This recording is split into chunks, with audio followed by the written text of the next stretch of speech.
Deep in the heart of the Montane wilds, there lives one species known for their remarkable foraging technique, which is quite different than any other mammal in the eastern section, or indeed the entire western collective. Where others see waste, the Futurian possum sees potential. These fascinating creatures stay close to urban areas, collect the stray pieces of rubbish as part of their business practice. After all, even wild animals need to make money. Now, we think we've spotted one in this tree right here. Its body is largely hidden by the trees, but if we look a little bit closer, we can see a sliver of that unique blue hat just past them. Nobody has any sugar, my clothes are gone. Ashley, you fucking lied to me. I said I'd film your stupid documentary if it was safe. How was I supposed to know the tall knoll of the slain was real? This is your problem. You never believe in me. It's a college thesis.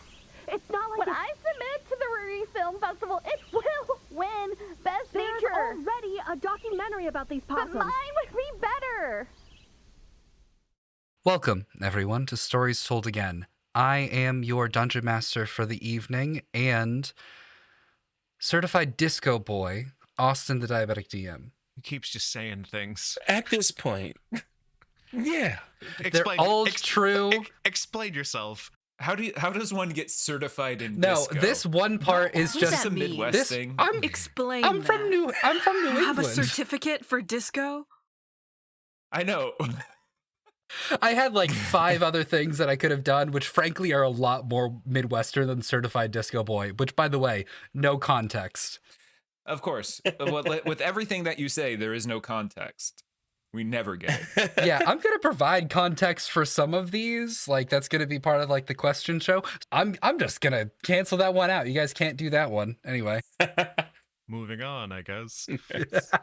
What secrets lie within you? Too many, and my therapist loves them all. I'm just going to keep this face for the rest of the recording. Scrunched up. You guys can't see. We can't do Jeff. visual jokes. We're in Jeff audio kind format. of looks like, you know that one picture of Winston Churchill where they took his cigar? It's kind of like that. No one knows what you're talking about. I do. I know what I'm talking about. This show is for me. This show is for no one else but me. You made me drop it. Big boss man. Speaking of this show, a lot of stuff happened last episode. You guys got to have a nice little interaction with Paya after escaping the town of Hava with many, many people on your tail and a fire raging behind you. I refuse to make this normal. You got to have a number of nice little heart-to-hearts and a couple of little chats as you were all headed to the town of Sline, where as you were at the gate, an individual stopped all of you and said, how would you all like to save the world? Now, the question this week is going to be a little bit different. I think I just want to check in with you all. How are your characters doing? I'm Rayne. I play Vox Umbra, and Vox is doing just fine. Vox blew up a businessman, overpaid for some horses. You know, what else could go wrong? You also scared some people. I can't recall. Well, my name is Jeff, and I play Pastiche. And Pastiche, well, little disappointed that there, wasn't a deal with Vox. It's quite entertaining to leave in such a hurry with dramatic backlighting and all of that, with the wind in our hair and horses that we may or may not have paid the right or too much. Who knows who counts those things? Scaring an old man, but not really scaring him, trying to get sugar, and then him coming here. I mean, it's just interesting. Who knew that the material plane was as interesting as it actually is? Never been here for that long. I forgot how much of a wild night you had. That was amazing. It's so great. I mean, it's just a typical Tuesday, but, Typical Tuesday. Yes. Okay. Hi. I am Tugages, and I play Luce. And at the current moment, all right. Can't complain, can't complain. Was feeling bad until, a conversation with Liv kind of brightened me up a bit, but we're still getting there. A lot of confusing things, a lot of interesting things. Also, I did indeed hear someone scream, but I decided to ignore it. I don't know if that was a good idea or not. Pretty sure it has something to do with Pastiche, but we can get there later. Hi, I'm Tiffany, and I play Liv. God, Liv is not doing well. She murdered Kesper Again. again. And the city that she just ran away from is chasing her now. So that's great. Oh, she learned how to spell her name. Oh, yeah. Oh, yeah. I forgot that Liv doesn't know how to read or write. That's not true anymore. She can read and write. My number one student. Number one because it's your best student or because it's your only student? Hush your mouth. Same thing. Don't say the bad things out loud. Inside voice is so... Say the quiet parts. Say all the quiet parts. Only the quiet parts. And Pi is chewing on trash and Kesper's still in hell. Let's start the show.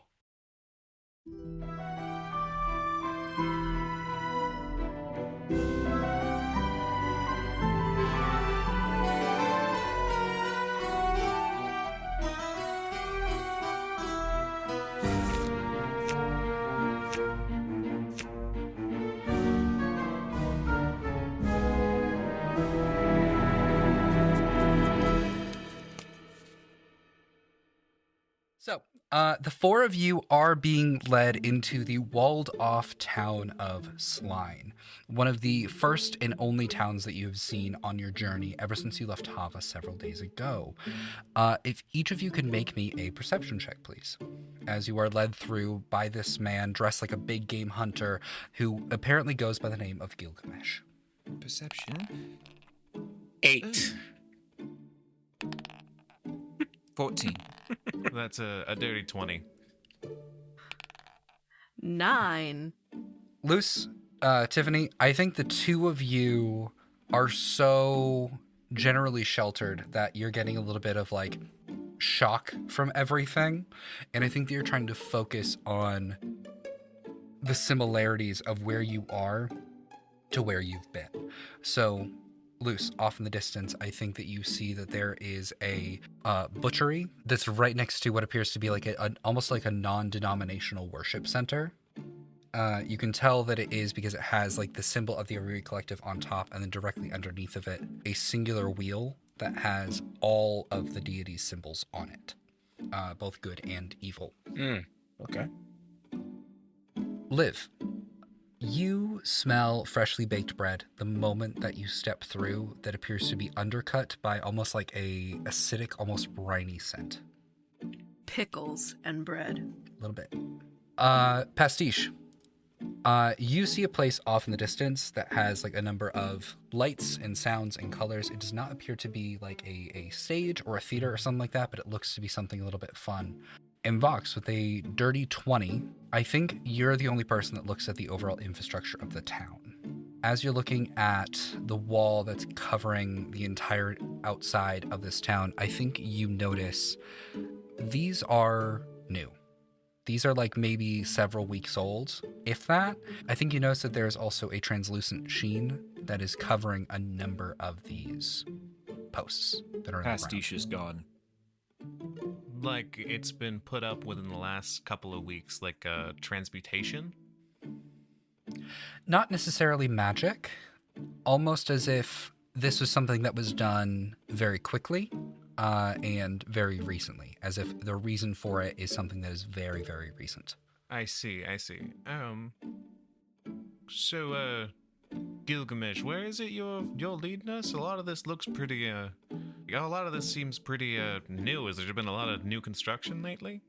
There's been quite a bit of construction. It's mostly related to the problem that the town is currently going through. It's one of the reasons that I'm here. What might that be? I promise I will tell you we will have a very plain, serious conversation as soon as we can find a place to sit down. How about I take you all to Davin's Buster? Plain and serious at Davin's Buster. What y'all think? I assume food? What is a Buster? It is food and drink. Are you paying? Absolutely. Free food? Free. Oh, God. Yeah. Where's Pastiche? Oh no. No. They could look like anybody. Like, we're never gonna find them again. Pastiche, where are you going? Is there any trace? God damn it. Towards the lights.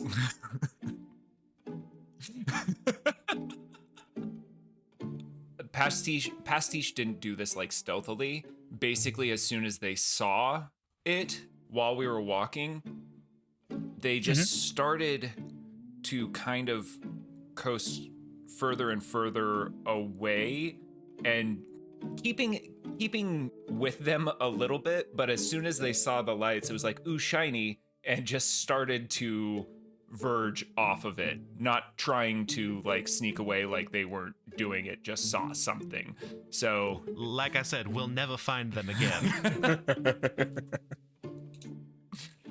So the pretty lights that you're able to see, it is a window shop. In the window, there are a number of what appear to be crystal balls. Each one has a different image on it. It is displaying something and also projecting lights and sound and colors and images and everything. Effectively, you have found a place that sells TVs. Oh. Sees like a couple people fighting in one of them, and is like, oh, they're just having an argument. That's interesting. Gets closer and closer down and starts watching basically a soap opera the whole time, and it's like down to the ground, so they're just like hunched like a child, like hugging their knees and just completely obsessed with this drama. That's wonderful. It's literally just like it's finally devolved into what appears to be like a dwarven man and like a very slender elven woman who are just like the woman is just slapping the dwarven man over and over and over and over again, and you realize this has been going on for 45 seconds. Peak entertainment. I'll need to bring this to Josta. I'm finding stories. Pastiche, can you actually make me I would say concentration. Concentration. Okay. Because there are like a number of other screens that are around, and I can tell you what's on the other ones if you'd like as well. 4. You are absolutely enraptured in this. Nice. I cannot believe I've been watching this for 3 hours.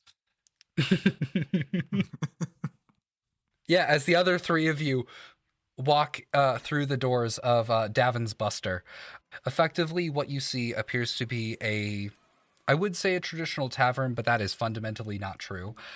It does have like food and drink, and there are people like talking and everything, but there's much more noise that's going on. There appear to be like these like stone slabs that have some sort of magical energy tied to them, probably something along the lines of Vox, I think you know. It's like magical script that's able to like respond to stimuli that appears to almost be like a game of some sort. There is also like an entire wall of like small prizes, and at the bar itself, you can see it's literally like a gigantic sword, approximately 20 feet long, that is about the width of your torso.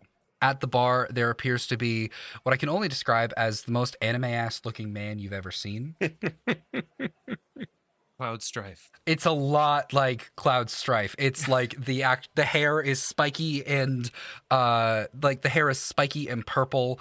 The eyes are glowing ever so slightly, and they are dressed in the most like they're like, why is this person wearing this many belts? You know, Human?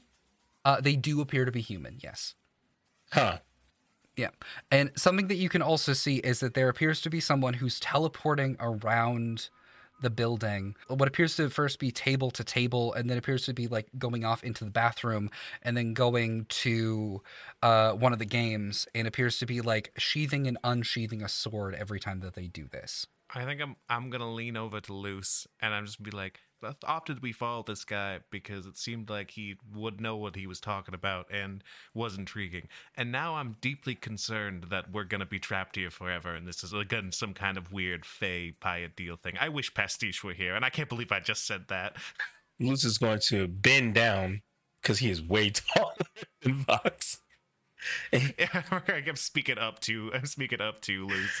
And he'll go, well, would you like for me to go find them? Nah, I just felt like I needed to tell somebody that nothing about this seems correct. Okay, do you want that to be a secret between you and me? Not tell Pastiche that. Yes, please. Let's keep that as locked down as possible. Okay. Vox, if you feel wary about this, you can make an insight check if you'd like. Oh, no, I'm sure it's fine. I don't detect any danger. I'm just flabbergasted because this is so not Vox's vibe. All right, cool. I would like to make an insight check because of what he said. I want to look for danger. Absolutely. Both of you make perception or insight. I choose to believe works. that this is safe. I just flung my die across my desk. It's fun for me. 16. 19 for me. 19. Okay. Liv, with a 16, was that perception or insight? Perception. Okay. You notice like a very excited, overstimulated look on the faces of a lot of the children. The parents are bored out of their minds. They do not appear to be in any danger, and at the very least, they seem like very tired in the way that you do when you seem not necessarily like overwhelmed by where you are, but the situation that you're in. And it does not appear to be like a dangerous situation. It just appears like the kids are having a lot of fun. They're going to be overstimulated. They're having a lot of sugar.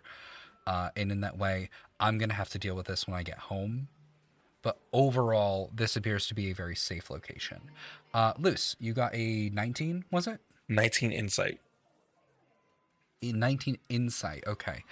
From what you can tell, there are people actively walking in and out of this building. Everything seems pretty safe. You are not able to detect any inherent malice on Gilgamesh's face, which I think that you've been studying since they escorted you into the town of Slime. You're also not able to see anything on the face of the anime bartender, who, by the way, has a thing on his... has a name tag that says, hello, my name is Davin. Okay. But overall, these people seem safe. They seem comfortable. They seem fine. The four of you get a booth, and Gilgamesh calls over a waiter who is Davin, who goes, hello, my name is Davin Nightblade. I've killed over 42 goblins in a single night, and I will not stop until I've redeemed the death of my loving partner.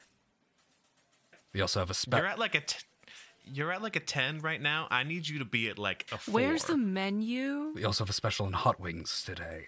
Oh, okay. Hot wings, right? Vox, Liv, hot wings. Hot wings. Maybe just a water. I'm still not sure I trust anything here. Okay. We'll have hot wings. Gilgamesh gestures, does something, and he just immediately walks away. Like, basically, like Naruto runs out of the room. What the fuck? Okay. I get energy way too high for this setting. And Gilgamesh finally looks at the three of you and says, so, let's get down to brass tacks, shall we? Effectively, I would like to hire I thought there were 4 of you. We lost one on the way. They walked It's okay. off. We'll tell them later.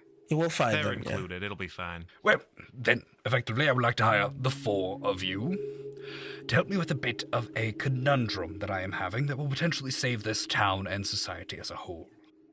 Go on. Now, the town has been having a bit of an issue with oozes lately. They appear to be coming from a local dungeon known as the Golga Steps. if we're able to find what is causing this outbreak and infestation within the dungeon, they will most likely leave the town alone, which will save everyone in the town quite a bit. There's also a possibility that these oozes, these slimes, have a number of magical qualities that my employer would find very valuable. If possible, I would like to take it alive. And who is your employer? I'm not at liberty to say, but I can say that they are rather high in the O'Reilly Collective's government. The collective. Guys, this is a terrible idea. We should leave immediately.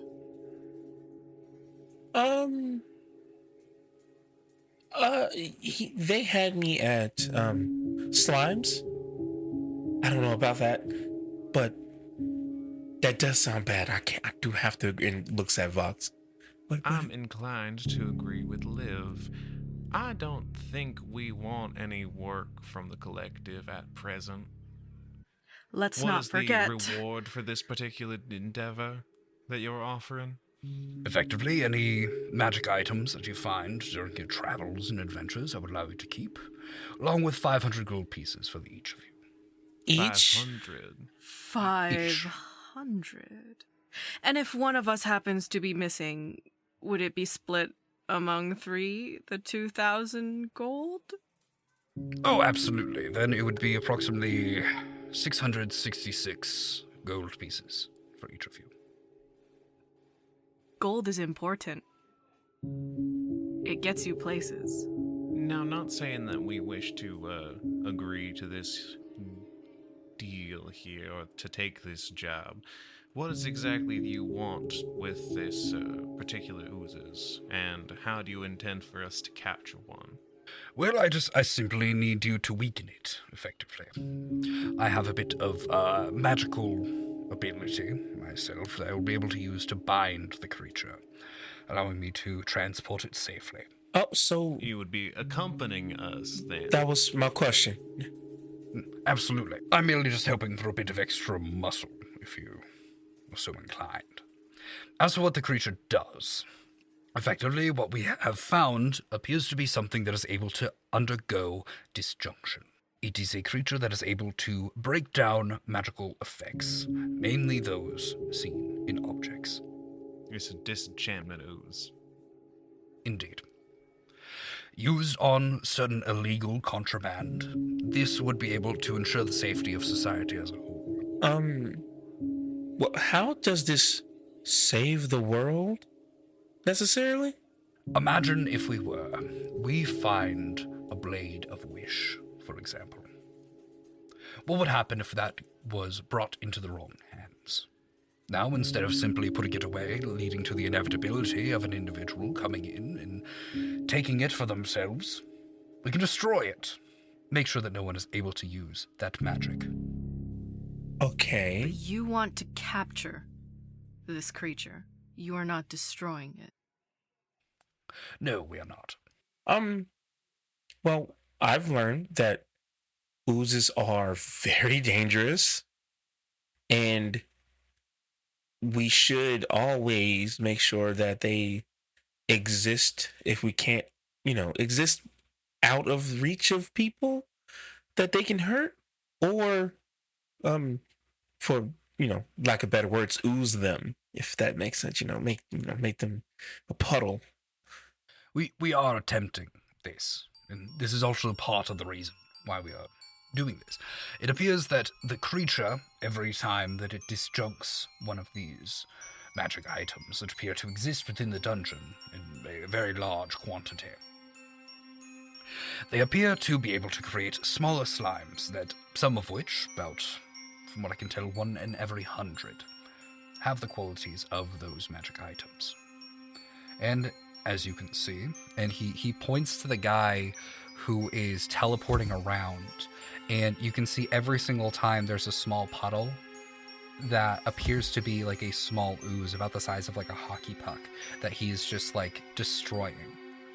And these also appear to have been effectively all over and are potentially all around the town as well. Like if it's like inside a building in the center of town, it's probably everywhere else.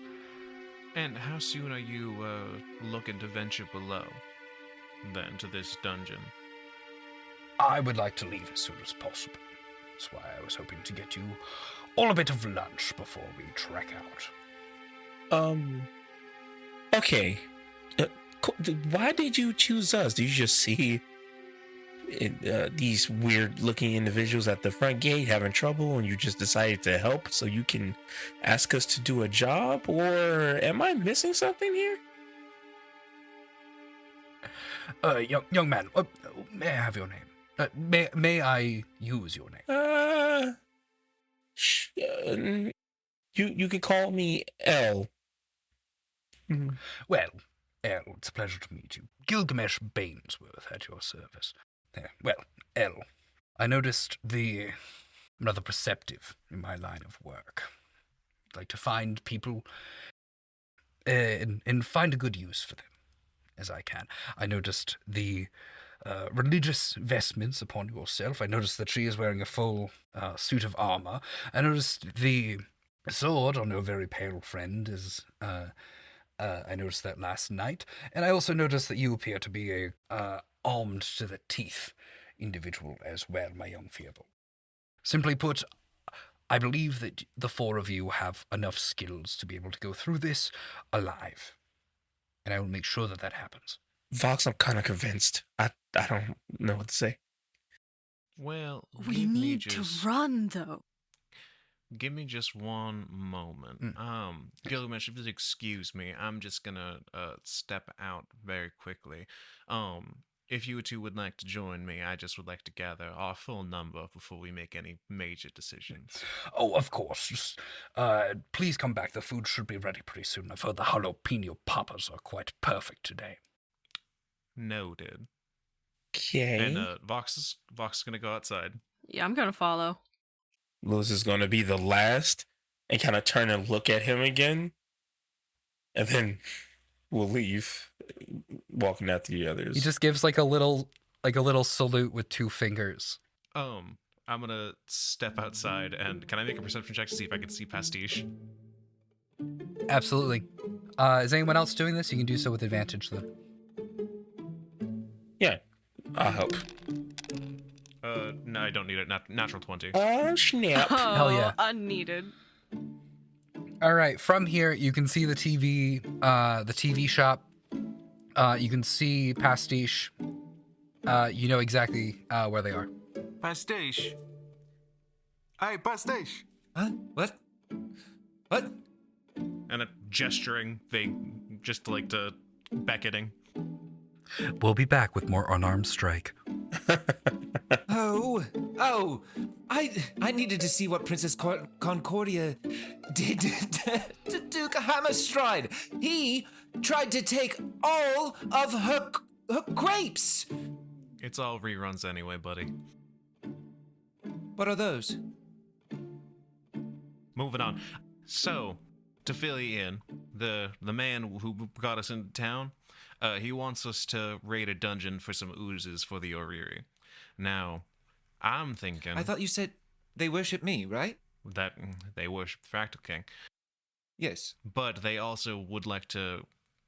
There's an ooze there, apparently, they want to capture and repurpose as it can disenchant magical items and effects. An ooze? I don't rightly think we need Gilgamesh for this if we wanted to go in, loot ourselves, and say we just get out. Or we agree. He's offering, what was it, 2,000 gold? 500 for each of us? Yeah, pretty much. Which is considerable, but I am a wee bit concerned about working with the Oriri and what they may want to use something like that for. So, what are the terms? We have not agreed to any terms. What are his terms? He said we could take anything from the dungeon we'd like that was magical effect, and we would help them capture a creature that has a potential to disenchant items, and whatever, I guess it's the ooze's spawn occasionally bears the magic of said items.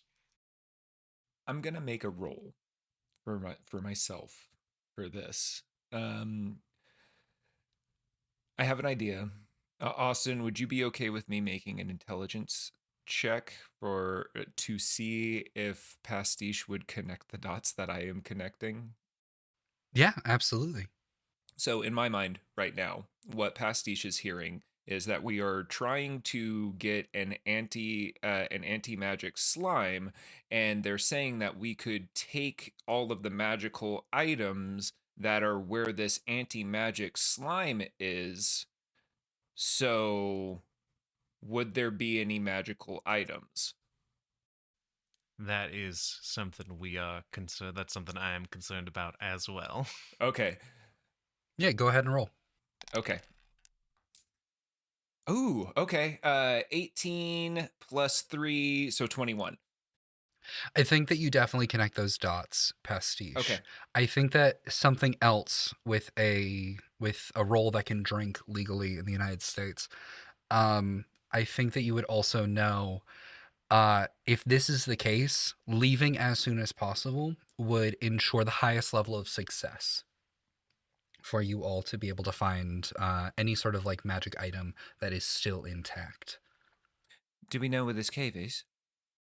No, he would need to bring us there. That's the main concern. Unless we wanted to ask around and try to find it ourselves, but that would take time.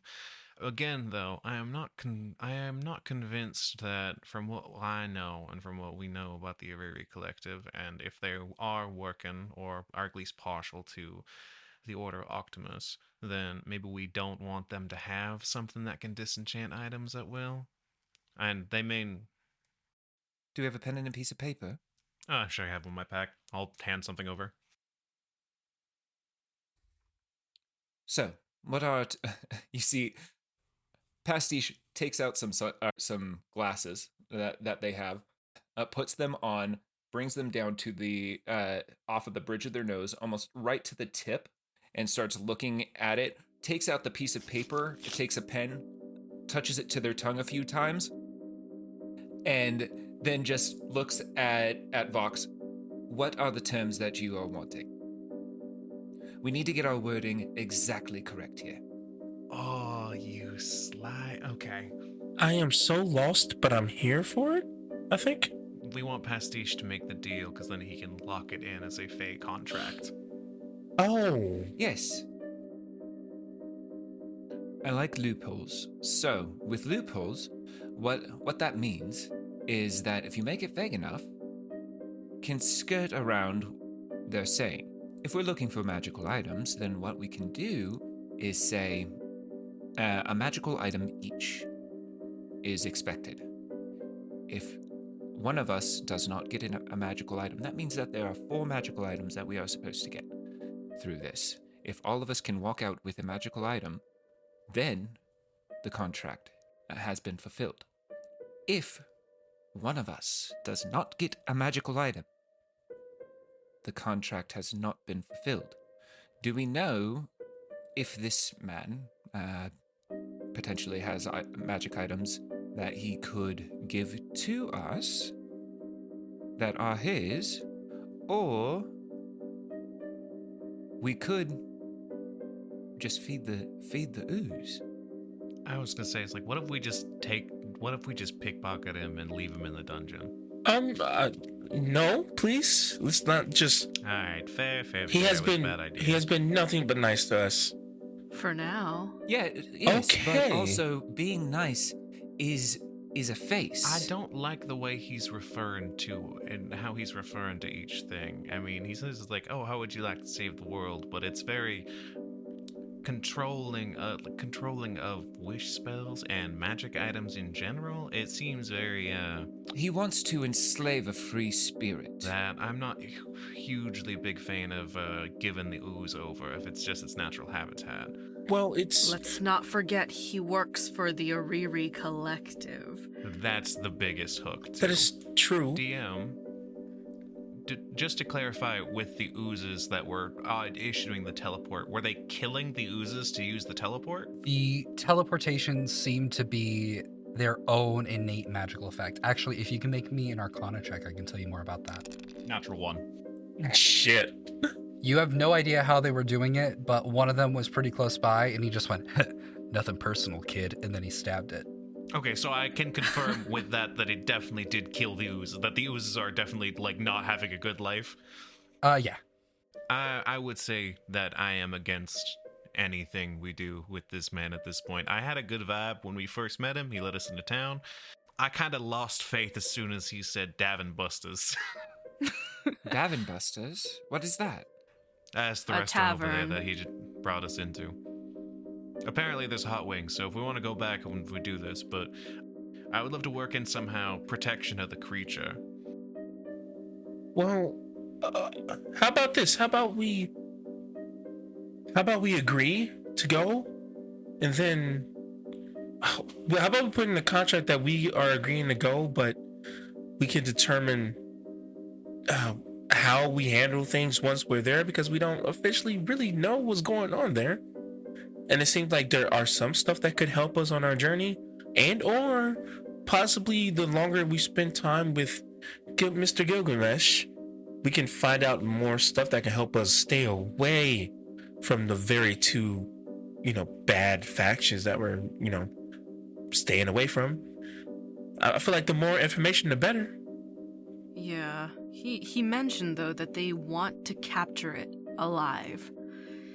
If we put a clause in our contract that potentially says we kill the ooze, that if we're okay, if we kill the ooze, then the collective does not get their magical creature. And we benefit as well. Accidents happen every day. Accidents happen. The thing that I worry about is that we are going to give a creature to something for enslavement. Enslavement is never a good thing for the creature. Yes, oozes are not the most intelligent things on the planet, but they do have sentience, and with sentience, they should not have to just live in a box doing the thing unless they're happy. And I don't believe that is what's going to happen here. What are they going to do? Have you ever been in a box? Yes. Willingly or... Yes. Willingly and yes. Killing is out of the question then. I mean, if it's attacking us, we may not have another option. But what I will say is, Pastiche, in the nature of this, does it all have to be written down and easily readable? No, I don't need it written down. I'm just making sure that I know what I need to say. Something that I think you would know is that there are two types of fate deals. One of them is written, the other one is spoken. Having a written one means that you can get much more exact in the details, but it does create a physical object that, if destroyed, causes the deal to be null and void. While the handshake deal, the just speaking things out, is usually more of a if-then statement more than anything that has some sort of consequence if not fulfilled. My thought is, could I somehow use my magical tinkering to put almost like an invisible ink on the page so that there is like in the margins it says the creature will not be captured or brought to the Uriri without it being obvious that it's written there? Or does it have to be like I have to read the whole thing and agree to it? That's the nature of the question that I was asking. I will say Pastiche would not be okay with hidden things. Fair. Loopholes are different, but actual hidden text is Fair enough. not Okay. good. 'Twas just a thought. Even though that is clever, I do like that idea. But it does need to be it needs to be out in the open. The trickery needs to be out in the open. What about a time frame? We promise to help Gilgamesh try our level best to capture the ooze within a specific time frame. And if the creature gets away, then we don't help him after the time. That way we get our magical items and whatnot. and we still agree to help him, and the ooze gets away. So, I could do 2 different types of fate deals. I could do the one where we write out something. I could do one that is more just between me and him, and a handshake. With the handshake, we don't have anything that could potentially be destroyed. I do have my bag of holding that I could put the contract in, but it's also magical. The magic could go away if the ooze takes my bag of holding. And then we lose things. I lose all my trinkets, I lose everything. And that's sad. But I could go in there, and I could say this is a deal, shake their hand. It's a promise, and that's it. And that gives me a little more wiggle room. It's a little more cut and dry as well, where if X does not happen, then Y. But if X happens, then Y is null and void. So, I could just say, we all get magical items, shake on it, and then if we don't get a magical item, then I take something. Or we write it out. I could do either or. I'm of the opinion that we do need the money, so let's do the option that we should try to at least get all magical items. And then, worst case, if we really don't want this ooze captured, I'll forego my item to assure the deal is null. It would need to look like an accident. We can't, or I can't, get in the way of the deal. I will say that. I will have to keep what's going on. But that's why I would say we're putting a lot of faith in this creature. Maybe no deal then, we just, rather than withhold ourselves to it, we just let things go. It'd be more interesting to see how Gilgamesh responds to it, but we could maybe present it as an option. But I also think we should at the very least say ask for 250 now, and then the other 250 upon completion of this job. So we at least walk away with something as opposed to walking away with nothing. I have an idea. Yes, we won't make this deal. We won't make this deal. Wink. Okay. Let's go talk to Gilgamesh. Okay. Where's the... all right. Davin Basters. Let's go there. I'm sure it'll be right up your alley. As you walk in, the booth that has been set up for all of you is currently piled high with a ton of food. Every fried food you can think of is there. There are like... It's basically, he ordered the entire menu for you guys. He has money. My friends, you're back. Excellent. Now, how do you feel about what we're going through? Do you have any questions for me? Anything I can do to assuade you or convince you? Oh, I do have one question for you. Thank you. What's your name, friend? What's your name? My name is Gilgamesh Bainsworth. Bainsworth? All right. And can I trust you? I would like to think so. You gave me falsified papers. That's pretty nice. It was very nice. Yes. Where did you get those falsified papers? How about I just say I know a guy? Oh, I know quite a few people. That's fine. That's fine. Are you trustworthy? I'd like to believe so. Okay. Yes.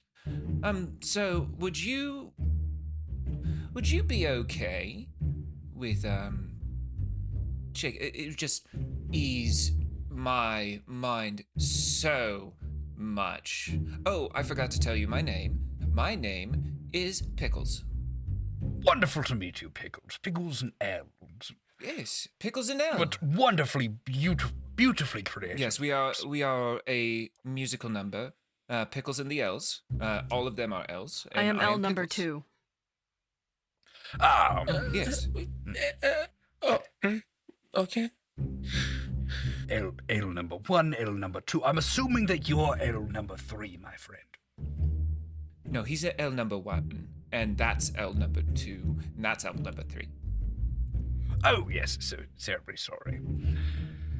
What? Regardless, Mhm. please consider the document's a show of good faith. I do not know your situation, but I am here to help however I can. We would like to be paid up front, half up front. 250 gold pieces Yes. for each of you. Absolutely. And a guarantee. Yep, a guarantee for what? And a guarantee that you will not double cross us. Counteroffer. I promise not to go across you, so long as you do not break any laws while in my company. What Laws from where? From the O'Reilly Collective. I don't know those, so I cannot guarantee that I would not break them because I am not from here. Effectively, I would just ask you not to steal anything from someone who is alive. I ask you not to harm anyone that I or you would consider an innocent in any way, shape, or form. I would also ask you not to use any sort of illegal materials or contraband in my presence. What is contraband? Certain magic items, Which drugs, magic items, which so on and so weapons, forth. which... Well, there are a number of these, as you would know. Divinatory items are normally seen as a social faux pas, but you're free to use them. Sentient magic items, as you know, are strictly illegal here in the collective. But anything else is fair game. I don't believe I have any of those. Do any of us have any of those? What constitutes a sentient magic item to you in the Oriri? It would just be any item that is capable of thoughts, feelings, anything of that sort. And this is not me as an individual saying that these are not allowed. It is more me saying, as a civil servant, I will have an obligation to report that. Counter offer. I will not break any laws that I will not break any laws that I am aware of. You will not double cross us, and we will get paid half up front. I believe I can live with that. And an assurance that if we do capture this creature for you, it is not to be harmed in any way after said capture. Oh, of course not. I specifically do not wish this creature to be harmed. I wish for it to be subdued. Subdued how? Because subdued... What is harm? Do not like that word. Effectively, I wish for you all to weaken it to the point where I am able to cast a sleep spell on it, allowing for me to subdue it, put it into an extra-dimensional space as it does not need to breathe, and then bring it back to the collective's headquarters. And then there it will be...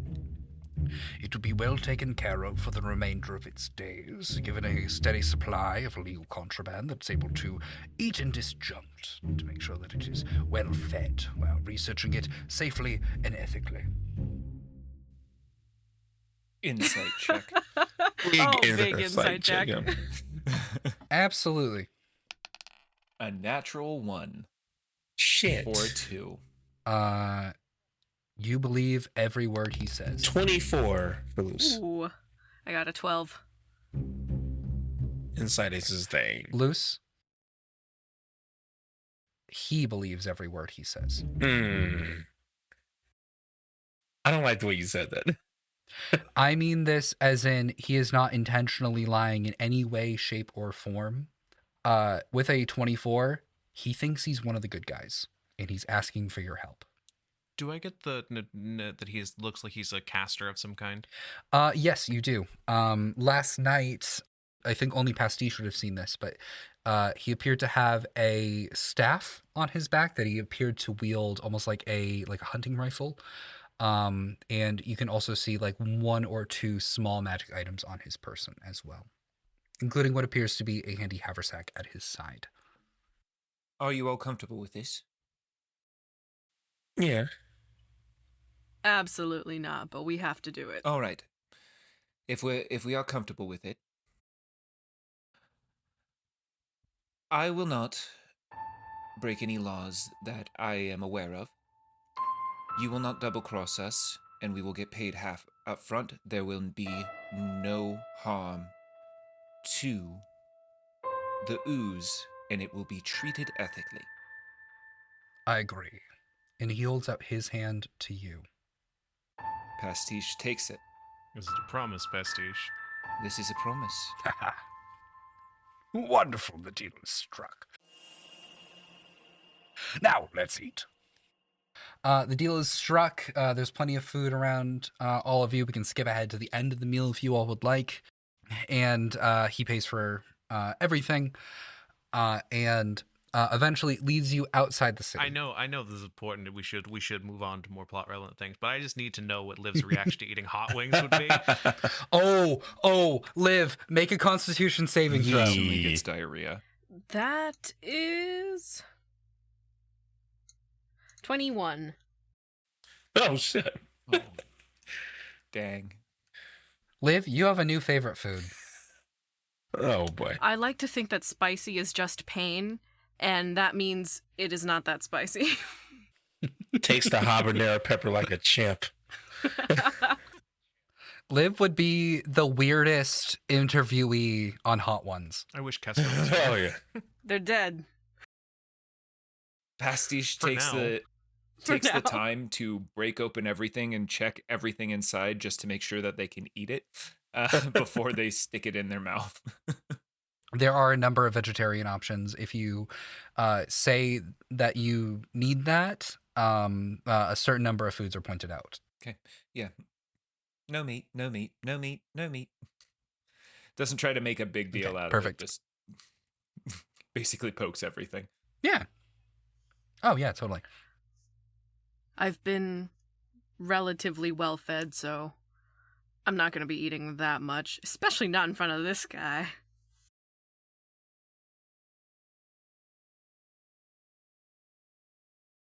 I hate that was my same response to my same thought. Mom and Dad! God damn it. God damn it. Vox picks at like little bits of it, but also does not eat very much. Eat.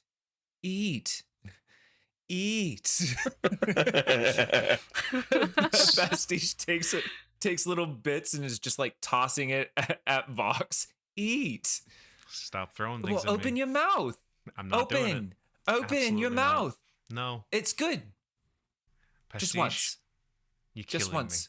No, I'm not. And you know I'm not. Fine. If I was, Fine. you'd be dead. Okay. me. We talked about this. Fine. If you can get it in, I'll eat more. I can get it in. And then Oh, Vox boy, here we go. I'm gonna burn my hidden step. All right, so are you guys headed out? Yes. Okay. As you're headed out to the Golga Steps, Liv, can you make me a perception check, please? 17. That's perfect because I rolled a natural 3. As you're walking, an individual bumps into you that is wearing like these like very thick sunglasses and has like the like wrap over the head, and it's like tied on like celebrities do in movies. It's very clearly Kesper. Who bumps into you, goes, so sorry, and like pushes something in your hand and immediately walks away. Stubs their toe and turns into fucking dust. Just explodes in the fucking crowd. I think that's exactly what happens. You see Kesper turn a corner, you hear something like crash in an alleyway, and then you just hear, What? I smell Kesper.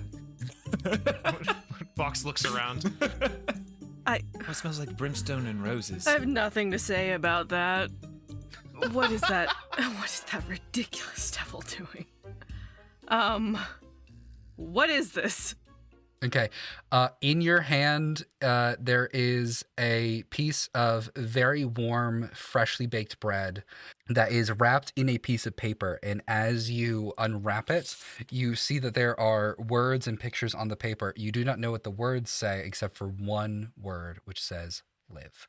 It also appears to be in the middle of like a longer word.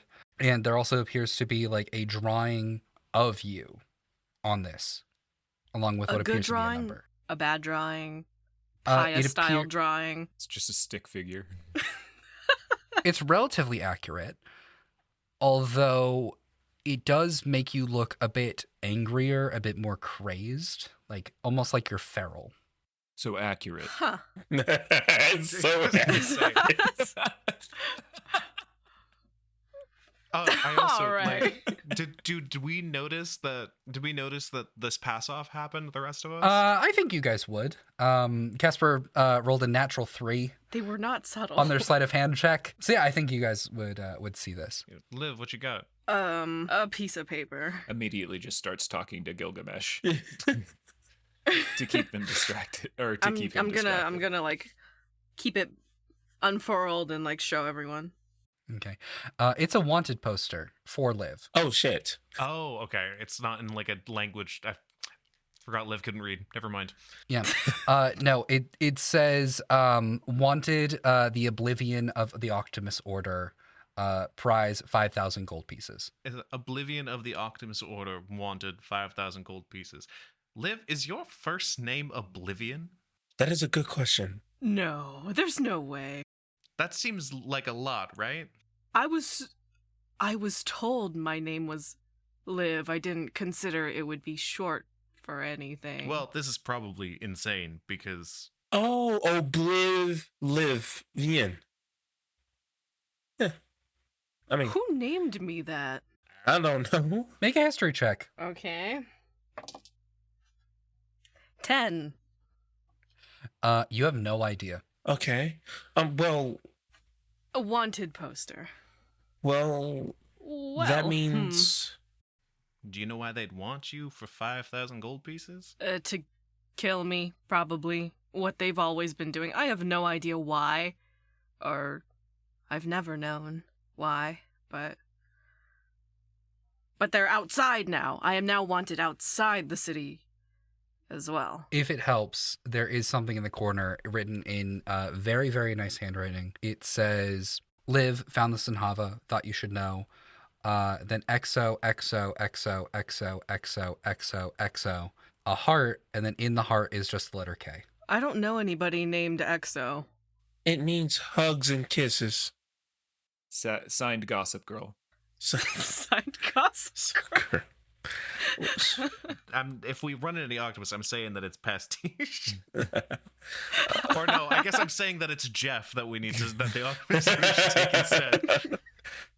Luz just kind of looks at the paper and gently takes it from Vox, and he'll roll it up to hand it back to Liv, and he'll go, well, that just means we have to get you a helmet to hide your features, things of that nature. Yeah.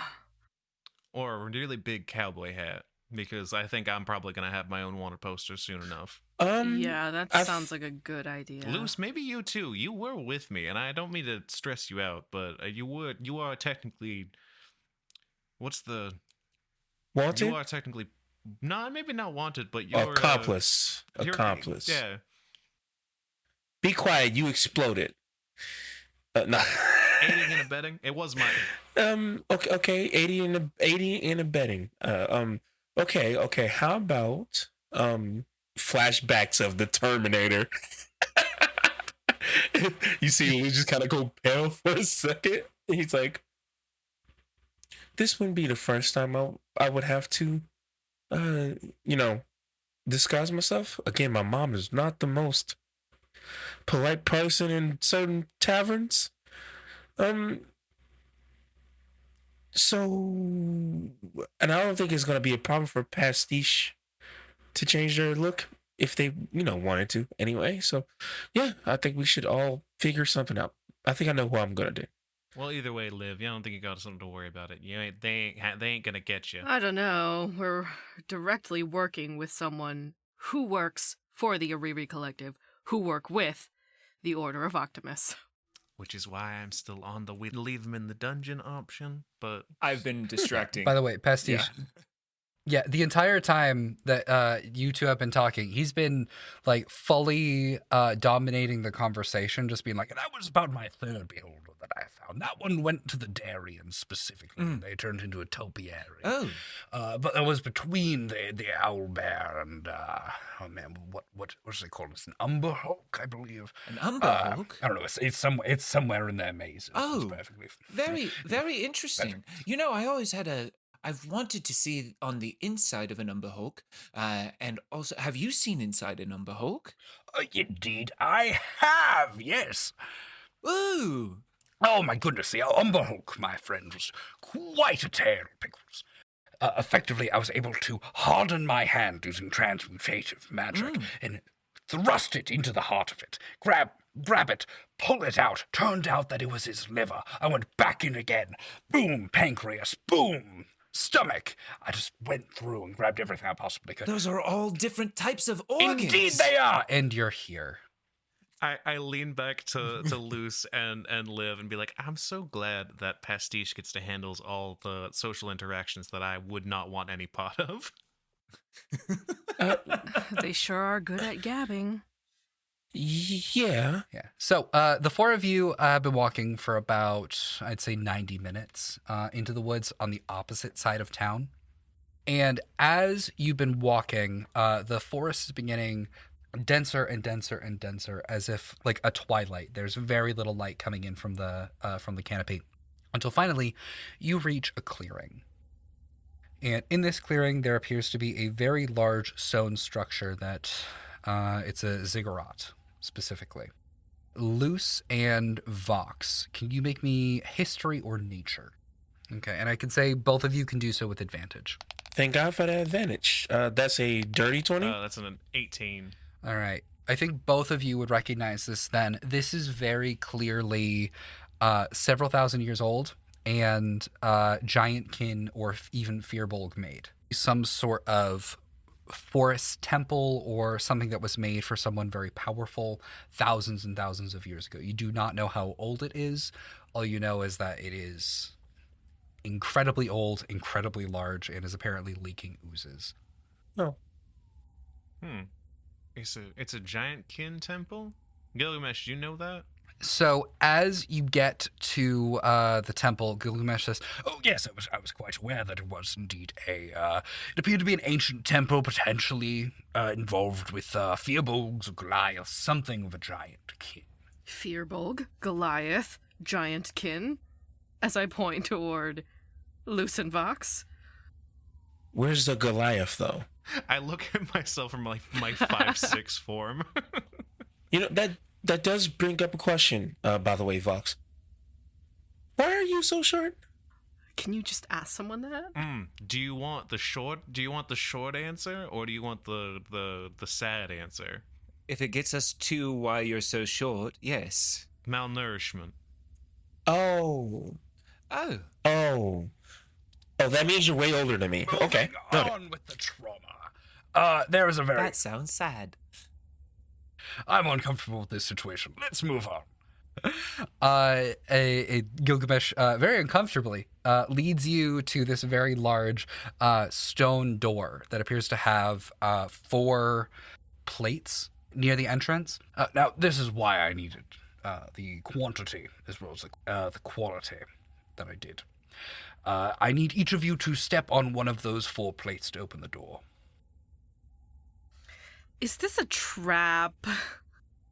Oh, I don't Why believe can't you step on one? it was a trap when one person stepped on. DM, did I get to a chance to identify any of these items that we got from Paya? We can say that you did it on the I thought way, you did last, if you'd like. Because I can't remember if I said I did it last night when we were camping. Between I'm pretty sure you did it last. Oh, you did do it. I think Yeah. you said that you were going to, and I don't think you actually did. Okay. Could I at least have done the doorknob? Because I'm curious of what that one would do in this instance. Absolutely. So you're going to identify a Paya object? Yes. Okay, I need you to make me a Constitution saving throw DC 5. I passed. Fucking Paya. Oh, you have not. Yeah, No, that you didn't have happen. not identified any of these because I don't remember that. So, basically, as you identify this object, you throw up an index card. Okay. Okay. A piece of paper about the size and shape of an index card comes out of your mouth, and there is a picture on it. The picture is of Paya. It appears to be drawn in crayon. It appears to be like a small comic of her holding up the doorknob to what appears to be a wall and then walking through. I've sold my soul. Oh. Awesome. That's a really cool use of that spell. Just so you know, the Constitution Yes, you saving have. throw was to determine if you got any damage, like paper cuts on the inside of your mouth from the index card coming out. I love adventuring. Okay. Okay. Plates, pressure plates. Never mind. This seems. I mean, I could probably potentially use this, but I think I'd leave y'all behind, and I'd just be on the other side of a door that won't open. And who knows? If we don't do this correctly, there could be poison on the other side. Well, let's hope so at this rate. Vox will go and stand on one of the pressure plates. Luce will very suspiciously start to walk over, and then see Vox stand on one, and he'll stand on one too. Well, Gilgamesh, what about you? Which one are you taking? I'm happy to stand on one as well. And he stands on the one in between Luce and Vox. I'm gonna turn to Pastiche and go rock, paper, scissors. Yes, absolutely. Rock, paper, scissors. Rock, paper, scissors. This is hard. Okay, yes, visually. Okay, hold on. Visual jokes on her audio podcast. Okay, how about? Okay, let's just do actual rollies. Yeah, we'll see. Okay, yeah, we'll see. Yeah, rollies. 3. 7. All right, I'll stand on one of them. Good, because I was going to make you Just be anyway. like, darn. Sorry. As you step on, you can see that there is a very faint glow coming from underneath the plates. As suddenly the stone door turns to acid, liquefies, and falls away. Leading I'm really glad I didn't try to go through that door. leading to the dungeon inside. Oh, Okay. well, Gilgamesh. Gilgamesh, be our guest. You first. Tally-ho. And he runs inside, and then he goes, "Oh, fuck." And that's where we're gonna leave it. He's dead, guys. We won. yeah. Stories Told Again is game mastered and produced by Austin Baki and performed by Tiffany Veprinski as Liv, Took I Guess as Luce, Jeff Barry as Pastiche, and Rayne Eldridge as Vox. Editing by Rayne Eldridge. Scoring and mastering by Tiffany Veprinski. All art for the campaign is created by Beelzebub Herbinger. A link to their work can be found in the episode description. Lore keeping by Jess the Cleaver. Website and social media by Chelsea Louis. If you like what we do, be sure to rate us 5 stars and join our Discord. Links to social media can be found in the episode description. Thanks for listening, and welcome to the story.